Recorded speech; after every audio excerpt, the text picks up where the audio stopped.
जसं 2026 लागलंय ना तेव्हापासून मनसोक्त आयुष्य जगायला चालू केले आणि इतका आनंद होतोय ना, जणू काय असं वाटतं नाही यायला अख्ख्या जगाचं सुख माया वाटेला आलं काय ना, इतकं भारी वाटतंय. असं म्हणता माणसानं थोडंफार तरी काम केलं पाहिजेच यार.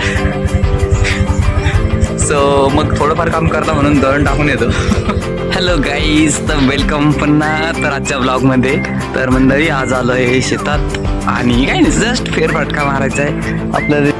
मग म्हणलं यार काहीतरी झंकी पंकी करू, म्हणजे नाही झंकी पंकी म्हणजे जी कामं पेंडिंग पडले ते कामं उरकायचे म्हणून जस्ट फेरफटका म्हणून मस्त निसर्गाच्या सानिध्यात आज आलोय. शेतविरी जायचं म्हणजे थोडी निवारायची जायचं, फार मजा येते बरं का. मनमुरात आयुष्य जगण्याची जी मजा आहे ना ती सध्या मी घेतोय. आणि जे कधी काळी पाहिलेलं स्वप्न ते 2026 मध्ये सत्यात उतरू राहिले. त्यामुळं फार मजा वाटते यार. खरं तर आपण काम न करता म्हणजे कामाला न जाताही आपलं पोट भरू शकतं. देव आपल्याला पोट भरण्या इतकं देतो, पण खरं तर तेवढ्यात आपली अपेक्षा भागत नाही म्हणून आपलं मन भरत नाही. नाहीतर देव प्रत्येकाला पोट भरण्या इतकं देतो यार. खरंच त्याच मन मारून जगण्यापेक्षा मन सोक्त जगायला चालू केलंय.